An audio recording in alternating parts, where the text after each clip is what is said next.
So now to celebrate our new candidates, or our new individuals. At this time, we'll move forward with the induction ceremony. For each inductee, we will first bring up the individual who will introduce them, and then we'll have that speaker give their inductee their plaque, which will be up here, finished by an opportunity for each inductee to share a few words. I'll invite Beverly Gerads to the stage to introduce her brother, Thomas Wainright.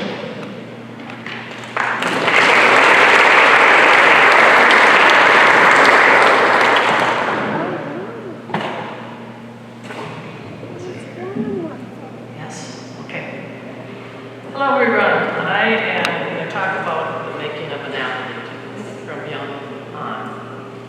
From a very young age, he played Little League for the Pirates. He became a bat boy for the amateurs. He went on into peewees and midgets and high school baseball, and joined the amateur town team as a sophomore. Living a few blocks away from the Sauk Rapids ballpark kept the games close to us at home. The baseball player loved the game so much, and it showed in his enthusiasm to always be better and to rely on team play and sportsmanship. Every player was important. As he grew, his talent grew along with him. He also coached T-ball, which was a newer program for the younger youth back in the day, developing future ball players.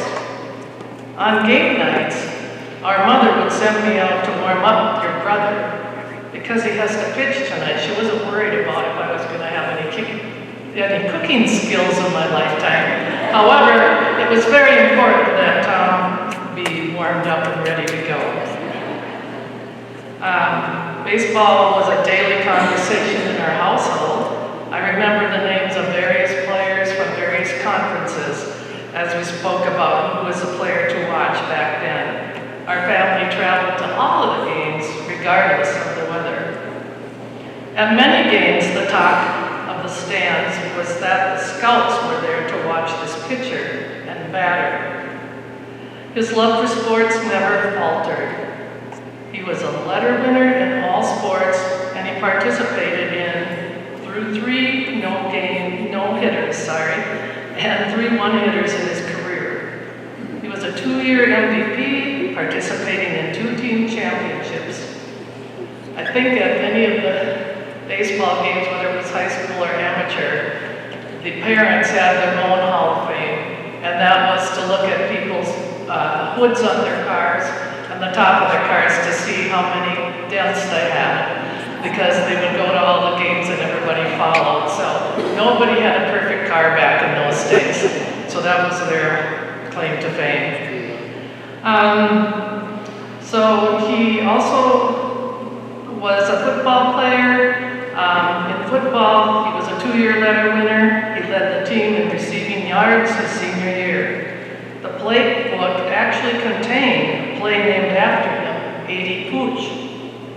In track and field, this athlete was a 2-year letter winner, placed second in the conference in the 80-yard run. He was a class president, a student council member for 3 years. He was also president of the Varsity Club his senior year. I am proud to announce this athlete, my brother, Sauk Rapids Athletic Hall of Fame Award selection, Tom Wainright.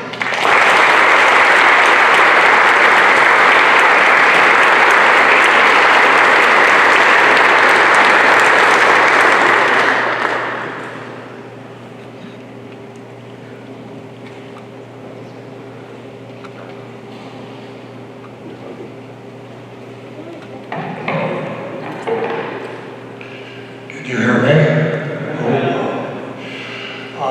You're going to be elected today. I have a couple of classmates here that I told them I was going to speak, and they got a little shook and they said, well, we're going to be able to see the Vikings tomorrow.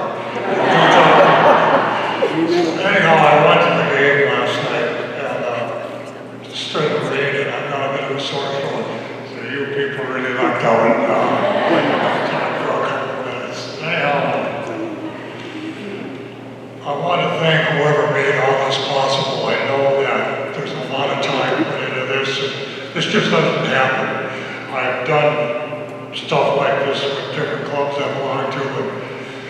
for an hour, it takes days to prepare. So whoever did this, thank you very much.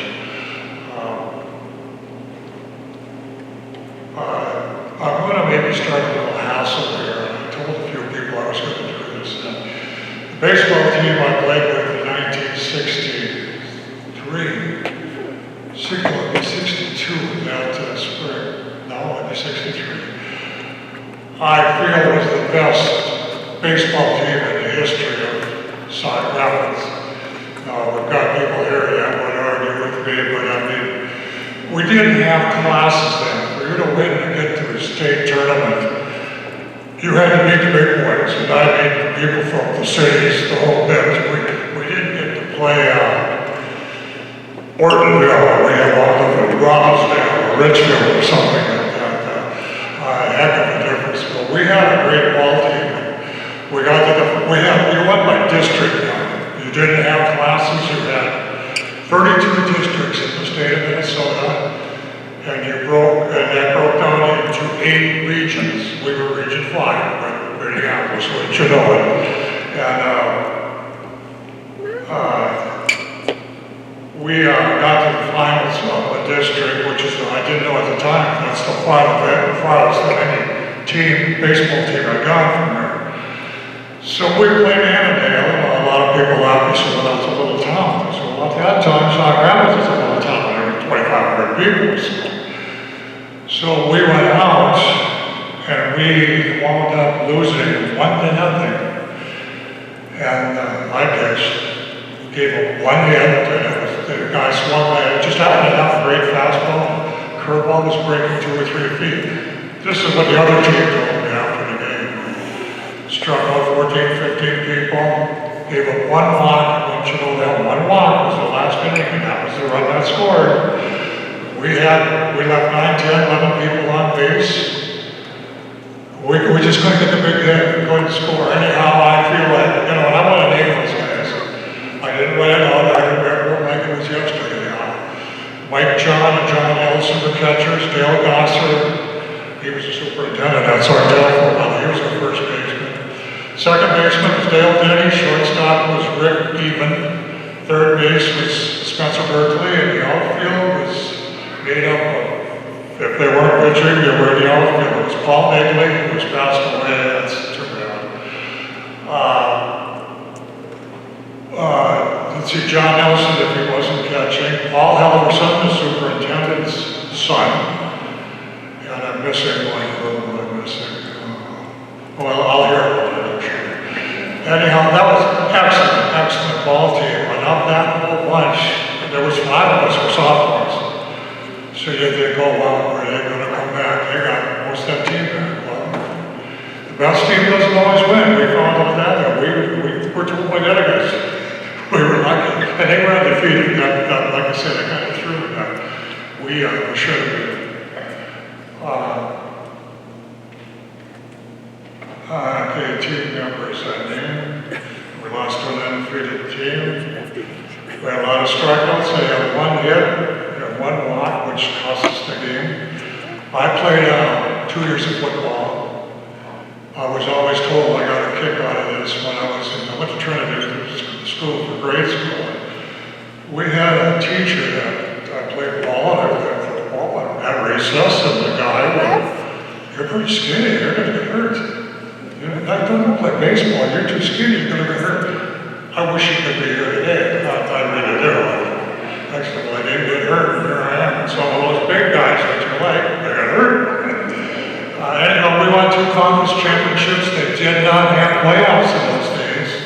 You won your conference, you were done. You played 8 games, and that was it.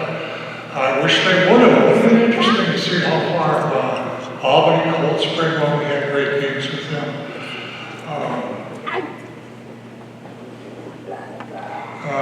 2 baseball championship, I told you that. Basketball, 1 championship. I think we tied with Cold Spring for another conference championship. That would have been 2. And we had a very, very good class. I mean, you're talking 6, 8 championships, conference championships in 3 years. I do not know how many classes have done it. I don't think so. In the meantime, most of these guys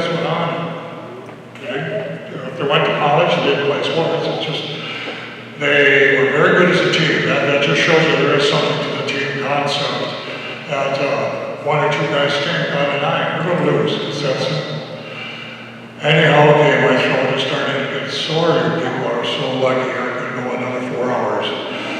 But thank you again for being nominated, making this. This is a very big deal to me. And congratulations to the other 3 that are here. I talked to them last night. They're great people. They're wonderful to talk to. Anyhow, thanks again.